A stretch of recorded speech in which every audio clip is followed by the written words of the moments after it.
every day.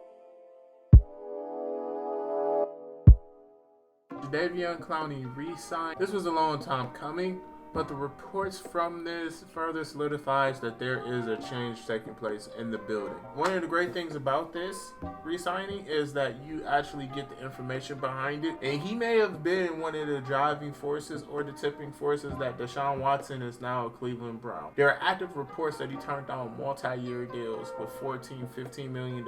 He wanted to stay in Cleveland because of the culture, the fit, the organization itself, which is a great sign. It's just something great to hear, because Cleveland Browns fans, just face it, we're not used to hearing things like that. He ultimately told Watson that it was a great place to stay and a great place to play.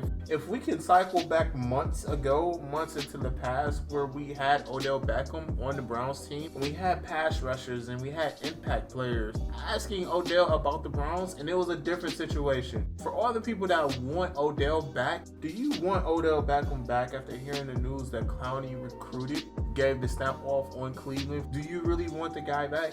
I wish him the best. He got a Super Bowl ring. He balled out for the first quarter and a half inside of the Super Bowl. I wish him the best, but we can't have stuff like that on our team no more. Like I said, I'm done with the Watson. This is just a two-parter.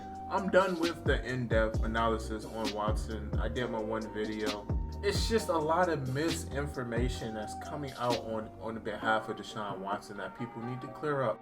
And one of the narratives that's being twisted right now is that the Browns did him a solid with the contract. Browns did not do him a solid with the contract. That is how contracts have been worded for the last 10 to 15 years. Why do you think Brady restrictions every year? You're getting paid in the sign-in bonus rather than the salary itself. Now, I have a list from Spot Track. He has the list of the largest NFL contracts signed in this offseason.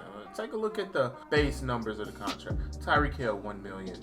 Mike Williams, $1 million. Aaron Rodgers, $1.1 million. Von Miller, $1 million. Jarvis Landry, $1.2 million. Chris Godwin, $1.2. Matt Stafford signed a mega deal, $1.5 million. Christian Kirk just signed for $80 million, $1.5 million. Michael Gallup was re-signed for the Dallas Cowboys, $2 million. J.C. Jackson, now a member of the Chargers, $3 million number. Devontae Adams signed a mega deal by the Raiders, $3.5 million. Max Crosby, pass rusher for the Raiders, $3.5 million. Randall Gregory, $4 million. Chandler Jones, who's now with the Raiders, $4 million. So we can't spin this narrative that the Browns are abusing or the Browns sold their soul. No, this is how the standard practices of the NFL work, and it's been working like this for a while. This is not we're trying to have him duck or dodge or face no repercussions for suspensions. And the crazy part about this is that media members know this, and people that are connected to the NFL, they know this, but they choose to ignore it. It's a lot of inconsistencies with the Watson case that people are trying to choose to ignore just because it doesn't spin the right narrative. Another narrative is there's 18 other women that have came out in support of Deshaun Watson. That does not get discussed. Also, the lawyer that's heading the case is an avid Texans fan and booster itself. He hung up billboards in 2014 in support of the Texans signing Johnny Manziel or drafting Johnny Manziel with the first overall pick. I have a billboard right here. I can't make this up. So when he says he's neighbors with the owner and he lives down the street and he does not have any communication with the owners, how does that sound? The lawsuit comes out a week after trade request. How does that sound? And it's just sometimes 2 + 2 = 4, but people are taking 1 and 1 and trying to get 5 and 6 and leaving out the rest of the numbers. There's a reason why 2 grand juries threw out this case. It's collusion everywhere.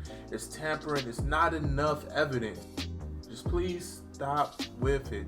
I know people are not going to stop with it, but we have to get out more information on both sides. We can't take one side for face value and completely ignore the other side of the story itself. And remember, Browns fans, it's always next year. But this year, it's going to be something special.